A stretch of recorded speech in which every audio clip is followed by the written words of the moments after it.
हरे कृष्णा। मीरा से एक सत्संगी ने प्रश्न किया।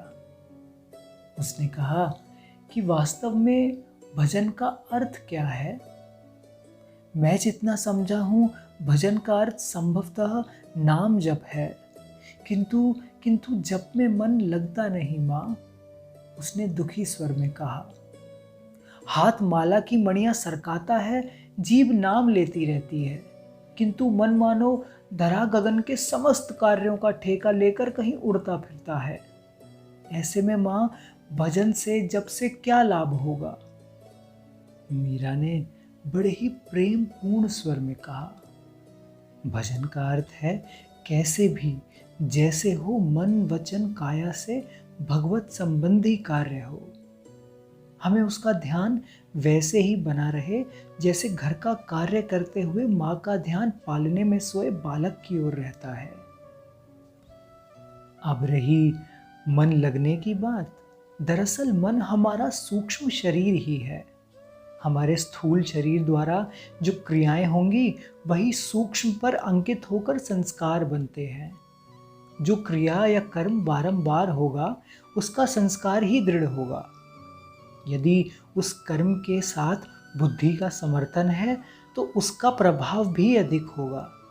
बिना मन बुद्धि के भी कोई कार्य बार बार यदि किया जाए तो फिर मन बुद्धि उसमें प्रवृत्त हो जाते हैं। जैसे खारा कसैला या कड़वा भोजन पहले अरुचिकर लगता है, किंतु नित्य खाने पर वैसी ही रुचि बन जाती है।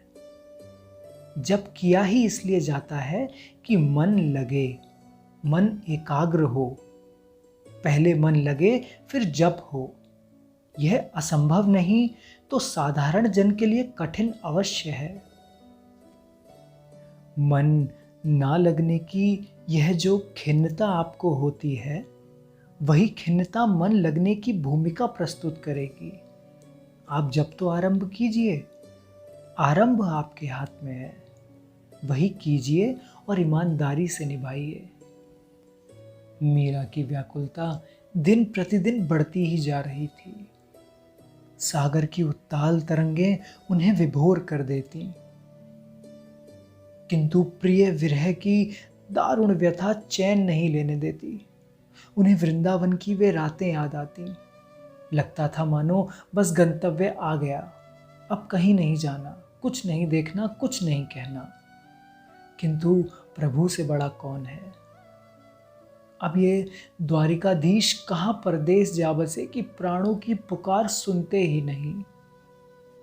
अब उनके बिना कैसे रहा जाए। उनका पल पल युग के समान बीतने लगा।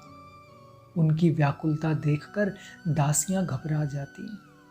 वे किसी प्रकार उन्हें सचेत करती तो लगता जैसे जैसे जल से मछली बाहर निकाल दी गई हो।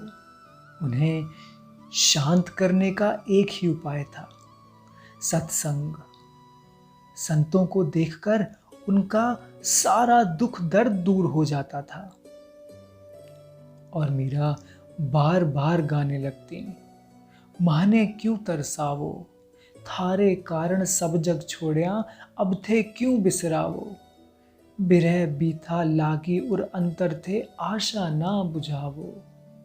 मीरा की इस प्रिय दशा को गीता अम्बरीश जी के इस भजन से जानने का प्रयास कीजिएगा, आप सहज ही जान जाएंगे। रंग में तेरे रंग गई गिरधर, छूट गया जग सारा। रंग में तेरे छूट गया जग सारा।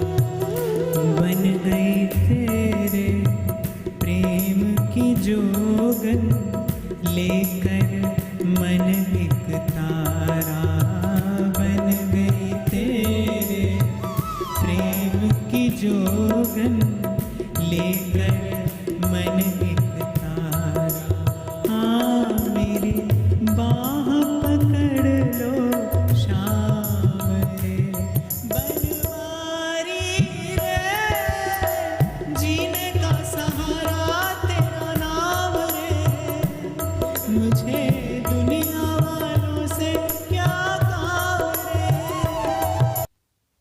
पूर्णिमा की रात में उमड़ते हुए समुद्र के ज्वार को देखकर वे उनसे बातें करने लगती।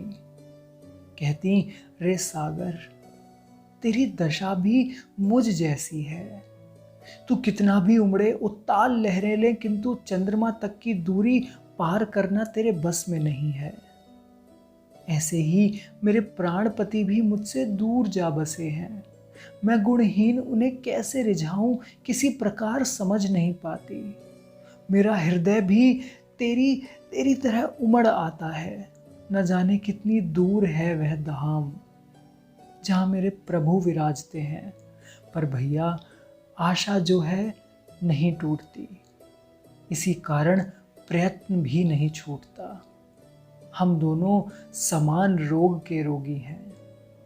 श्री द्वारिका धाम में मीराबाई पल प्रतिपल उस क्षण की प्रतीक्षा कर रही थी जब उन्हें अपने जीवन धन प्राण आराध्य श्री द्वारिकाधीश का नित्य सानिध्य प्राप्त होगा। परंतु उधर मेवाड़ पर संकट के घनघोर बादल मंडरा रहे थे।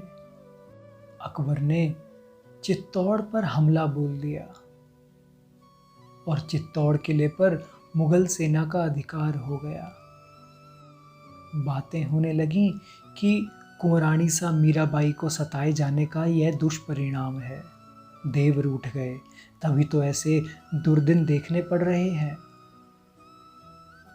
चित्तौड़ के महाराणा उदय सिंह जी सहित सबको लगा कि अब तो बस एक ही उपाय शेष है कि यदि वे महिमामयी वापस मेवाड़ पधारें तो ये बुरे दिन बदलें।